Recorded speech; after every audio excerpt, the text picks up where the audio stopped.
you want to know who the best presidents in American history were, you might do good to ask Ben Shapiro who the worst presidents in American history were. He would give you a pretty good list. This is Ben Shapiro talking about the Jimmy Carter presidency.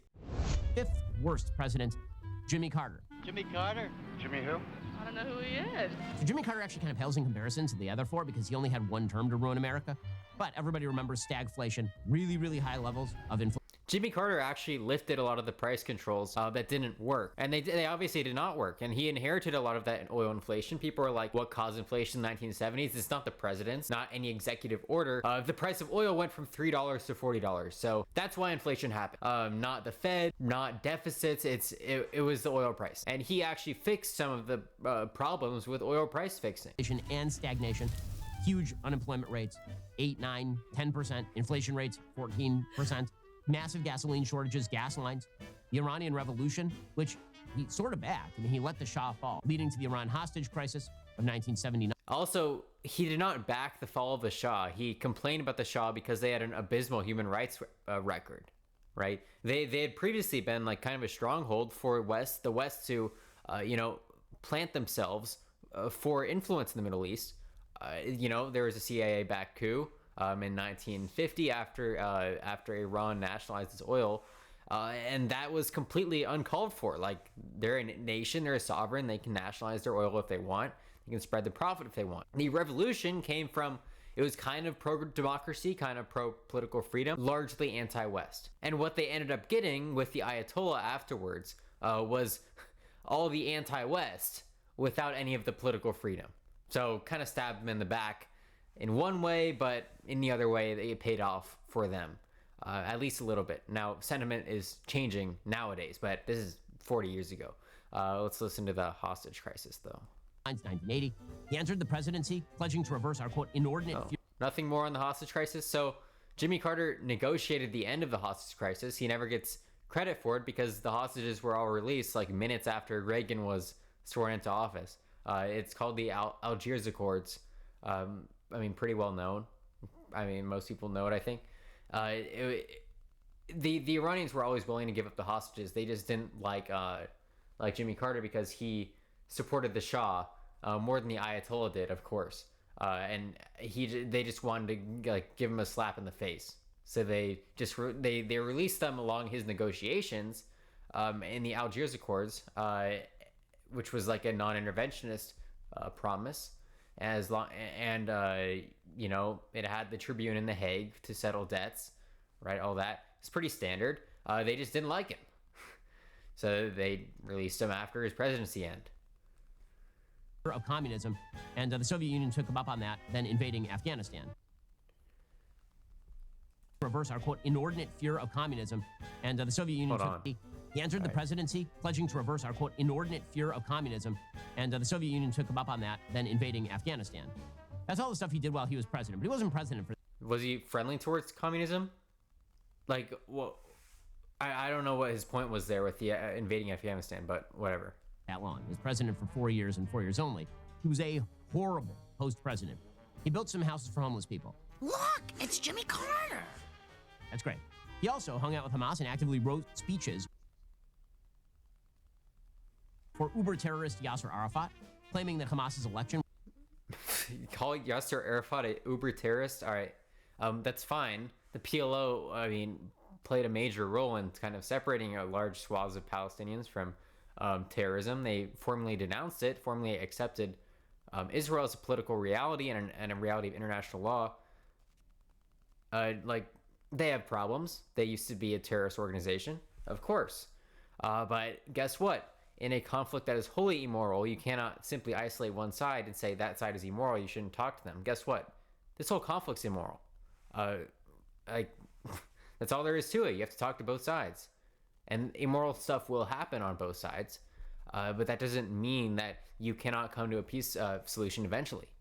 You have to look past that.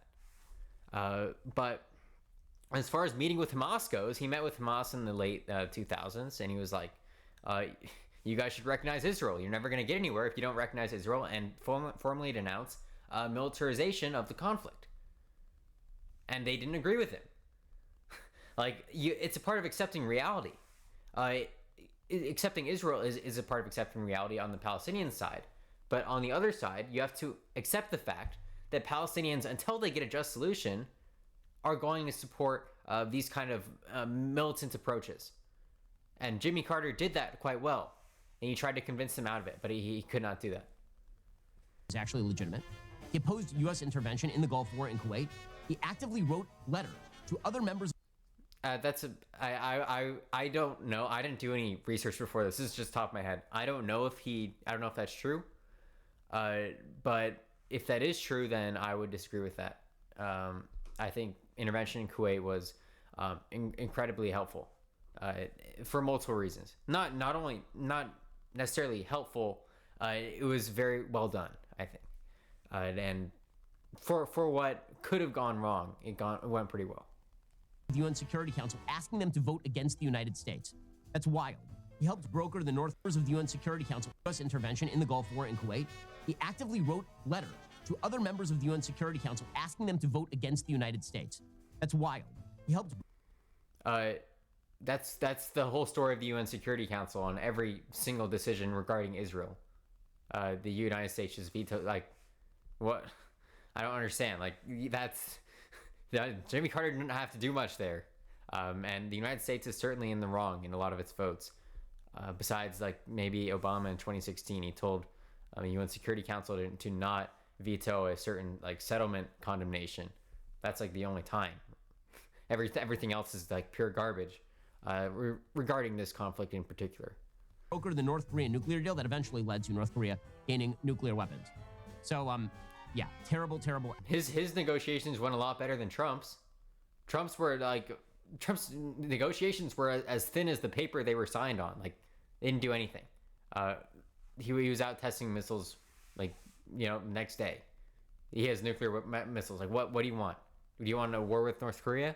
Korean War 2.0? Like, I don't see this is like his Afghanistan comment. Like, what do you want us to do here? Ex-president, probably a worse ex-president than he was even as president, which is saying a lot because he was a real crap president. Barack Obama clocks in on this list at number 4. Thank God for Obama, because at least now, they know Kenya. No. Please don't bring up Obama. To understand what a bad president Barack Obama is, you have to understand Trump is an outgrowth of Barack Obama. He's a reaction to Obama. And then Biden is a reaction to Trump. So if you're going to talk about... what does he mean by that? Trump was a reaction to Obama? Like, what super inflammatory thing did Obama do? Obama was a pretty mellow president. Where American politics truly went completely off the rails, the answer is Barack Obama. Barack Obama came into office as a unifier. I'm so excited because we are going to change the world. And then he proceeded to radically divide the American population. You can see it in the polling data. 72% of white adults thought race relations were good in 2013. So did 66% of black people. By 2015, that number was 51% of blacks and 45% of whites. Barack Obama's racial polarization was dramatic. He presided over race riots in Ferguson and Baltimore. He promoted the lie that police officers... No. Like, sure, race relations got worse, but how can you attribute that to Barack Obama? This is a stupid section so far. Hopefully it gets into some policy. All over the United States are racist, contributing to the rise of the Black Lives Matter movement, raising crime rates around the country. I mean, there is a demonstrable, police violence towards black people effect. We know that's true. It's not controversial to say it. It's like pretty much in the data. You can say it's because black people are more threatening towards police officers. You can say whatever. That might be true. But still demonstrable that police are more violent towards black people as well. So something to keep in mind. And it never hurts to have more, police training. But nothing substantial so far. These young men are incredibly angry. He presided over the weakest economic recovery in modern American history because his decision was he was going to spend endless amounts of money and regulate the living hell out of the economy. The Congressional Budget Office initially... I mean, he did pretty good. The response to 2008 was, in my opinion, a disaster. It should have been... that's the whole other video. I'm not going to go into that. But more stimulus would have been better. It was decent how he responded, but... the COVID response was much, much better.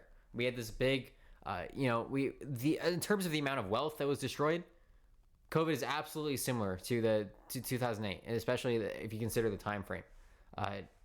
And the stimulus there absolutely worked.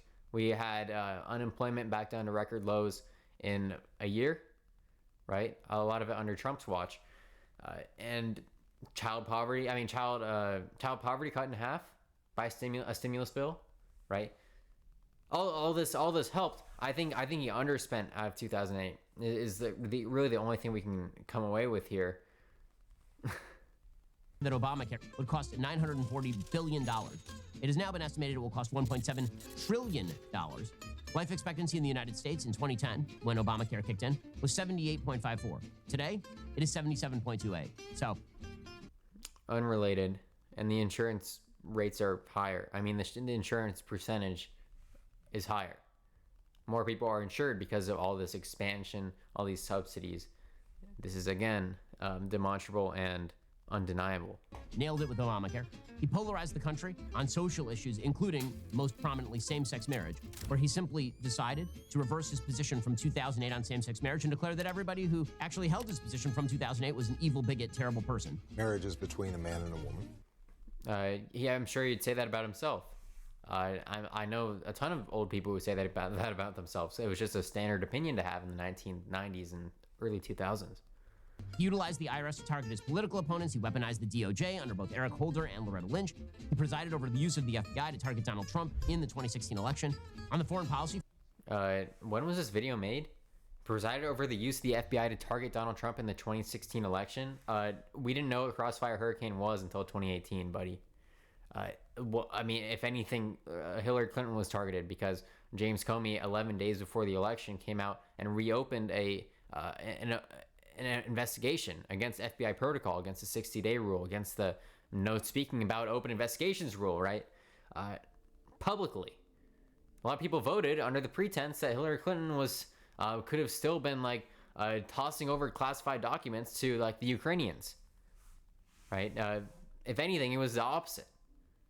And James Comey admits his actions probably did help Trump, but all of the Russia stuff was still under the bridge. There was no real claims that were substantiated of Trump colluding. They were all pretty much just speculation at that point, just like any other political talking point you might use to drum up support for your campaign. And it wasn't even used that much by the Hillary Clinton campaign because there was no evidence, right? I don't know what to say about that. He alienated traditional allies like Israel, sending pallets of cash to America's enemies like Iran. He basically... We owed Iran that cash. The Algiers Accords set up the tribunal in The Hague for us to decide, to settle credits, essentially. And so when the Ayatollah came into power, we essentially canceled money that the Shah had deposited with us. And that money was essentially stolen. But between regimes, the Ayatollah was still owed that money. So Obama just paid it out because he knew that The Hague was going to rule against the United States in favor of Iran, and he wanted to avoid paying more interest. But whatever. Ceded all of Crimea to Russia and then ceded leadership in Syria to Russia. He destabilized... Wait, what? He basically ceded all of Crimea to Russia and then ceded leadership in Syria to Russia. That's based. Crimea, Ukraine was very weak at that point. I think the Russians taking Crimea was you couldn't have done anything to stop it because Sevastopol, they had a bunch of troops at Sevastopol, so they could just release them out into Crimea. They took it very, very quickly with no repercussions. And unfortunately, because Ukraine wasn't in NATO, there was no pretense for us to do anything more about it. Would I have liked Ukraine to have been NATO then? Yeah, of course. But they were not. So we have to view this in a more isolated lens. I don't think we should have gone to war over Russia, over them invading Crimea, because we hadn't formally obligated ourselves to that responsibility. Ukraine was just very weak. Let's be honest. They're much stronger, but they were just pretty weak. He stabilized the Middle East by backing the Arab Spring, radically pulled American troops... What do you mean he backed the Arab Spring? I mean, yes. I know Ben Shapiro is weirdly against Libya intervention, even though he's like not against many interventions ever. Is that what he means by backing the Arab Spring? Like ceding control of Syria over to Russia. What did he want us What did he want us to do there? Did he want us to have troops on the ground fighting as a official party in the Syrian civil war? Right? Russians had much more influence than us because we didn't want to have influence over this like losing battle. Right? There were like 6 unique parties in the Syrian civil war. We could have entered as the 7th. What would we be doing there? Like, would we be also aiming? Would we be just fighting the Russians? Would we be aiming to overthrow Assad? Would we be helping Assad? Then, if we're helping Assad, we're also fighting the Kurds, and we're also fighting Turkey, and it's like a whole mess that only Russia geopolitically had the ability to insert itself into because it already has its interests aligned with Assad and against everyone else. But we would be entering there, not knowing who to fight besides Al-Qaeda. And even then, some of the like Free Syrian Army people fighting against Assad that we supported were Al-Qaeda related and HTS related, but they were also fighting against Russia. Like, this is a serious civil war for you, and you can't insert yourself into the situation in any way that makes sense. But whatever. Of Iraq and led to the rise of ISIS. And by the way, he spent more money than all prior 43 presidents combined. Should have spent more. Would have helped out of the Great Recession. If anyone like doubts the effects of the positive effects of deficits, look at Japan. Their lost decade was entirely fueled by fiscal conservatism. They would not give their economy, the private sector, the appropriate deficit that it needed to run properly. This is modern monetary theory.